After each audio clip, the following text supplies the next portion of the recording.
Chinese സ്ഥാപനമായ ByteDance അവതരിപ്പിച്ച AI image generation ടൂളാണ് Seedream 4.0. പ്രൊഫഷണലുകളെ ലക്ഷ്യം വെച്ച് സൃഷ്ടിച്ച Seedream പുത്തൻ ഫീച്ചറുകളുമായാണ് എത്തിയിരിക്കുന്നത്. ഗൂഗിളിന്റെ നാനോ ബനാനയെ വെല്ലുവിളിച്ചുള്ള വരവ്. 2 സെക്കൻഡിനുള്ളിൽ അൾട്രാ ഷാർപ്പ് 2K റെസൊല്യൂഷൻ ഇമേജുകൾ നിർമ്മിക്കാൻ ഇതിന് കഴിയും. കൂടാതെ വിഷ്വൽ ഐഡന്റിറ്റി നിലനിർത്തുന്നതിന് ഉപയോക്താക്കളെ 6 റെഫറൻസ് ഇമേജുകൾ വരെ അപ്ലോഡ് ചെയ്യാൻ ഇത് അനുവദിക്കുന്നു. ഏറ്റവും വേഗത്തിൽ ഇമേജ് ജനറേറ്റ് ചെയ്യുന്നതുകൊണ്ട് തന്നെ മറ്റ് AI ടൂളുകളിൽ നിന്ന് ഇത് വ്യത്യസ്തമാകുന്നു.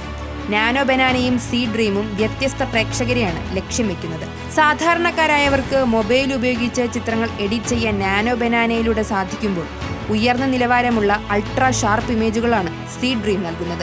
ഇത് ബിസിനസ് ആവശ്യങ്ങൾക്കായി ഡിസൈനർമാർക്കാണ് കൂടുതൽ പ്രയോജനപ്പെടുക. ടിക്ടോക്കിന്റെ മാതൃസ്ഥാപനമാണ് ചൈനയിലെ ബൈറ്റ്ഡാൻസ്. ഇന്ത്യയിൽ ഇത് ലഭ്യമാകുന്നതിനെക്കുറിച്ച് ഔദ്യോഗിക പ്രഖ്യാപനം വന്നിട്ടില്ലെങ്കിലും ഭാവിയിൽ എത്തുമെന്ന് പ്രതീക്ഷിക്കാം. Entertainment desk, news Malayalam.